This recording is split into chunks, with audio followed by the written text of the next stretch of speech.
আসসালামু আলাইকুম এভরিওয়ান, কী অবস্থা সবার? আশা করি সবাই ভালো আছেন। সো আজকের ভিডিওটা হচ্ছে খুবই ইন্টারেস্টিং একটা ভিডিও।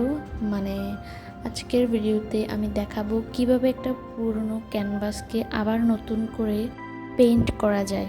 সো তার জন্য আমি এখানে টেক্সচার পেস্ট বানিয়ে নিচ্ছিলাম, মানে এই ক্যানভাসটাতে আমি টেক্সচার আর্ট করব। সো তার জন্য আমি এখানে হোয়াইট সিমেন্ট, তারপর ফেভিকলের গ্লুটা, এরপর অ্যাক্রিলিকের যে হোয়াইট কালার সেটা দিয়ে আমি এখানে টেক্সচার পেস্টগুলো বানিয়ে নিচ্ছিলাম। টেক্সচার আর্ট এখনও আমি নতুন করে শিখতেছি, মানে তেমন সুন্দর করে আমি পারি না, এখনও ট্রাই করতেছি। সো এই তো সেই ক্যানভাসটা যেটাতে আমি এখন টেক্সচার আর্ট করব।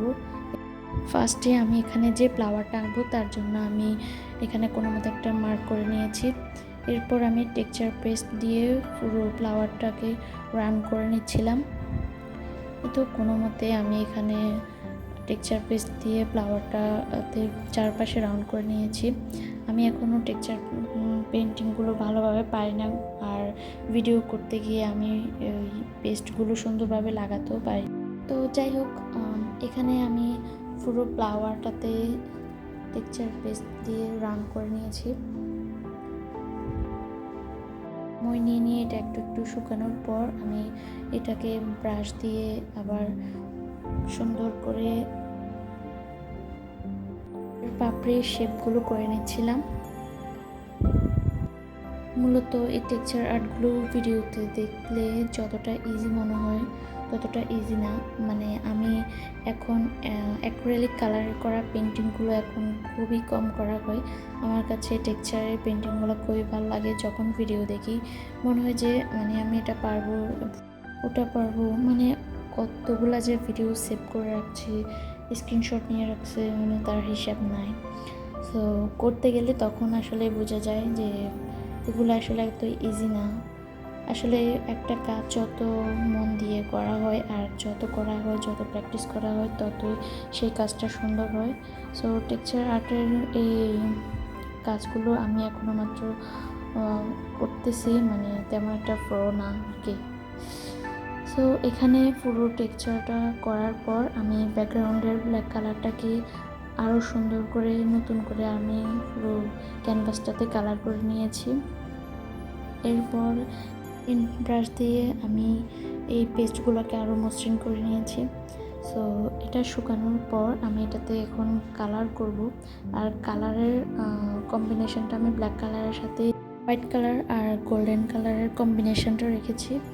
সো এখানে আমি পুরো ফুলটাতে কালার করব না, জাস্ট এখানে রাউন্ডগুলোতে আমি একটু গোল্ডেন কালার টাচ আপ করে নিয়েছিলাম, দেখতে একটু যাতে এলিগেন্ট লাগে। পুরনো ক্যানভাসে করা এই টেক্সচার আর্টের পেন্টিংটা ছিল মূলত একটা কাস্টমাইজ অর্ডারের কাজ। আসলে এটা যার ক্যানভাস ছিল তার সেই পেন্টিংটা তেমন একটা পছন্দের ছিল না। সো আমাকে বলেছে যে একটা ব্ল্যাক কালার আর হোয়াইট কালারের কম্বিনেশনে একটা টেক্সচার আর্ট করে দিতে। সো আমি তার মতো করে এখানে এই ফ্লাওয়ারটা করে নিয়েছি। আর পুরো কাজটা শেষ হওয়ার পর তারও খুব পছন্দ হয়েছে। এরকম টেক্সচার আর্টের আরও পেন্টিংগুলো আমি করব। সো অলরেডি আমি একটাতে স্কেচ করে রেখেছি, আর দুটো ক্যানভাসে। এই টাইপের পেন্টিংগুলো আমার কাছে খুবই ভালো লাগে।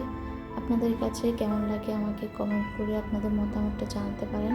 সো নেক্সটে আমি ওই টাইপের পেন্টিংগুলোই করা ট্রাই করব। এই তো আমার পুরো ক্যানভাসটাতে কালার করা শেষ। এটাই হচ্ছে ফাইনাল লুক। সো কেমন হয়েছে অবশ্যই কমেন্ট করে জানাবেন।